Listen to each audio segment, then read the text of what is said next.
Aujourd'hui, nous allons vous présenter une technique facile pour cuire vos omelettes. Bonjour les amis, comment allez-vous?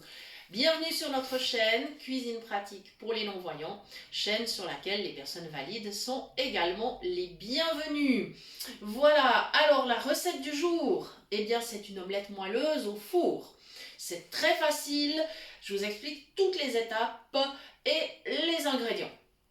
Alors, pour une omelette, il faut des œufs, tout simplement. Il faut des œufs, il faut du sel, du poivre, une petite goutte de lait. Et là, je vais mettre un petit peu de maïzena parce que, comme je cuisine sans gluten, évidemment, je ne mets pas de farine. Voilà, alors, ensuite, pour garnir l'omelette, eh bien, c'est selon vos choix. Vous pouvez décider de faire une omelette végétarienne avec uniquement des légumes, pourquoi pas un peu de fromage. Vous pouvez décider d'intégrer de la viande, vous pouvez décider d'intégrer du poisson, vous avez toute liberté. Alors, la quantité des œufs, eh ben ça dépend de votre appétit, ça dépend de la grandeur des œufs, de la taille, hein. S'ils font 50 grammes, 60 grammes ou plus, évidemment, ça change la donne. Et puis, ça dépend bien sûr du nombre de personnes. Alors, moi aujourd'hui, dans mon saladier, j'en ai mis 8 tout simplement. Et ma garniture aujourd'hui, ça sera des petits lardons, ça sera du fromage, du bleu, voilà, c'est un choix. Vous pouvez choisir les fromages qui vous font plaisir. Si vous avez envie d'utiliser du bleu comme moi aujourd'hui, eh bien vous avez beaucoup de choix dans la gamme de ces fromages-là. Vous avez d'abord les bleus très corsés type Roquefort, Saint-Agur et autres. Vous avez les bleus plus doux comme le bleu de Bresse par exemple. Et vous avez des bleus plus régionaux comme par exemple nous en Gruyère, on a le bleu de la Gruyère qui peut être utilisé pour cette recette. Voilà, j'ai également des petits brins de madji, c'est une herbe aromatique, et comme ça commence à nouveau à pousser, ben j'ai profité d'aller en chercher un brin, parce que vraiment c'est quelque chose que j'aime beaucoup, et ça va permettre de ne pas trop saler, ça va donner un goût d'assaisonnement assez intéressant, mais sans avoir besoin de rajouter du sel. Et d'ailleurs, comme j'ai utilisé des lardons et que j'ai du fromage, je ne vais pas rajouter de sel, d'accord? Voilà, je vais simplement poivrer au moment de servir. Donc, j'ai un plat anti-adhésif, c'est là tout le secret, c'est-à-dire que mon omelette va cuire dans le four, mais il va bien sûr falloir la décoller, hein. Donc, pour le faire avec facilité, un plat anti-adhésif. Vous pouvez aussi utiliser un moule en silicone rond. Alors attention, parce que le moule en silicone, comme il est très, on va dire, souple, ce qui va se passer, c'est que si vous mettez votre omelette dans le moule et que vous mettez le moule dans le four après, ça va aller, le moule va se plier, ça va déborder de tous les côtés. Donc il faudra mettre le moule sur la plaque du four, et quand ça sera fait, vous mettez votre omelette dedans, vous cuisez l'omelette, et au moment de la sortir, petit conseil, sortez la plaque du four à nouveau pour les mêmes raisons, c'est-à-dire pour que l'omelette ne se casse pas avant que vous ne puissiez la servir. Voilà, donc dans mon plat anti-adhésif, j'ai déjà mis les lardons, le bout de fromage, enfin les morceaux de fromage.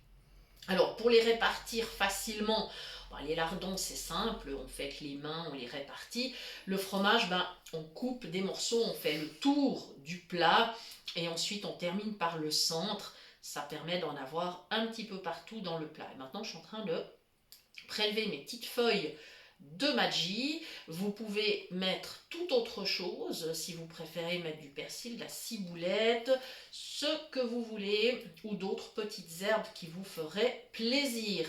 Si vous avez vraiment besoin d'avoir un plat consistant, complet, vous pourriez tout à fait rajouter un reste de pommes de terre, par exemple, dans votre omelette. Voilà, ça vous ferait une sorte de tortilla. Voilà.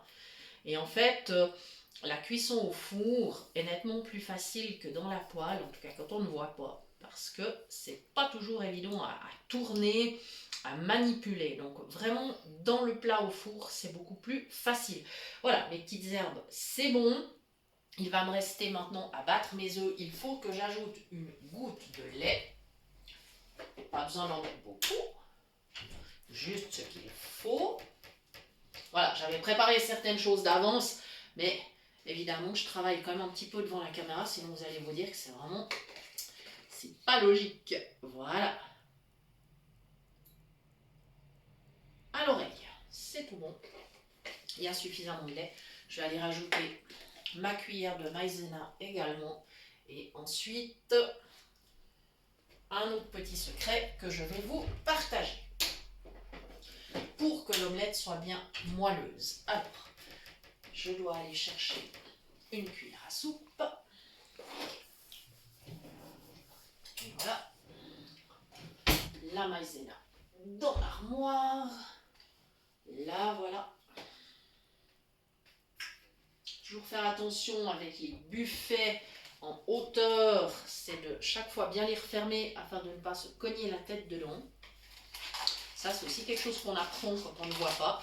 Donc voilà, petite astuce supplémentaire en passant. Et maintenant, avec ma cuillère à soupe, je prélève la maïzena.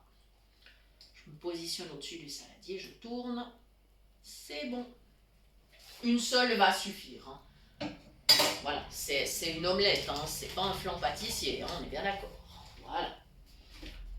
Je range la maïzena, je m'entends que ça soit rangé directement à sa place. Voilà.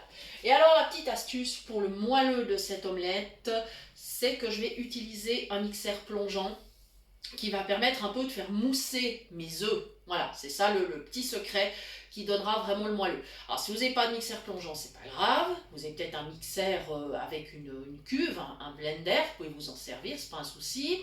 Sinon, un fouet à main, ça prendra un tout petit peu plus de temps, mais ça ira. Faut bien faire mousser. Voilà, j'ai pris un saladier assez évasé, c'est-à-dire il n'est pas très large dans le fond. Il est évasé plus il monte en fait, et puis il est à bord haut, comme ça mes œufs ne vont pas gicler de partout. Voilà, donc le mixeur il est prêt. Je vais aller à petite vitesse quand même. Voilà, et je vais gentiment faire un mouvement donc de bas vers le haut, mais je vais faire attention de ne pas sortir. Parce que si mon mélangeur il passe au-dessus des œufs, ça va gicler de partout. Voilà, donc maintenant je vais pouvoir augmenter la vitesse, histoire de bien faire mousser les œufs. Voilà, ça ne va pas prendre énormément de temps. C'est rapide hein, avec le mixeur. Voilà. Mais on peut le faire à la main. Ça ne pose aucun problème. C'est juste plus long.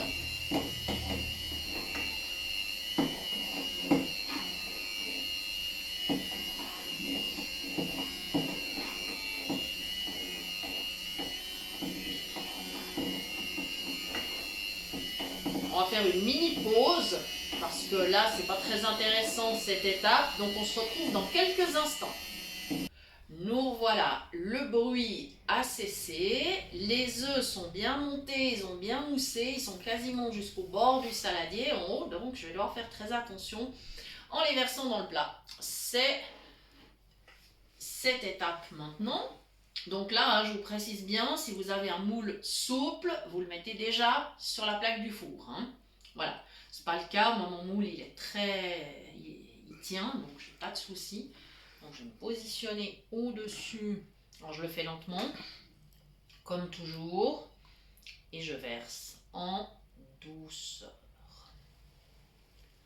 Est-ce que vous entendez ce bruit? Eh bien ça, c'est la mousse que les œufs ont faite. Voilà. Donc là, on est sûr que nos œufs sont bien mousseux et que l'omelette sera bien moelleuse. Voilà. Comme ceci. Comme ça, j'espère que c'est pas trop plein. Si, c'est bien plein. On va essayer d'aller au four sans encombre. Voilà. Dernière étape donc. Cuisson à 180 degrés pendant 25 minutes à surveiller bien sûr. On teste avec le couteau au fur et à mesure. Et puis Une fois que c'est cuit, eh bien, on le déguste bien sûr encore chaud, ou alors vous pouvez décider de la laisser refroidir, et pourquoi pas de faire des petits cubes pour un apéritif, voilà, ça c'est tout à fait possible.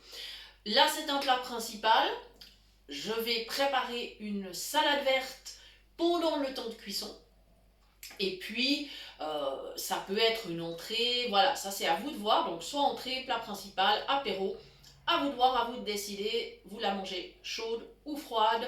Vous pouvez, si vous souhaitez encore, faire une autre garniture, ajouter un féculent à côté, enfin, ça dépend vraiment si vous avez besoin de faire un repas très très complet, très consistant ou pas. Voilà les amis, merci beaucoup de nous avoir suivis. Je vous rappelle que vous pouvez toujours nous écrire à l'adresse suivante, cuisinepratique@mail.ch. Nous vous répondrons avec plaisir. Et vous nous retrouvez bien sûr très régulièrement aussi sur notre page Facebook pour des astuces, des conseils nutrition, diététique, des informations produits et des recettes de cosmétiques et de produits d'entretien à faire soi-même avec des produits naturels. Voilà, merci de nous avoir suivis, merci pour vos messages, vos commentaires, vos j'aime et tout. Merci infiniment. À très bientôt sur notre chaîne ou notre page pour de nouvelles idées cuisine. Merci.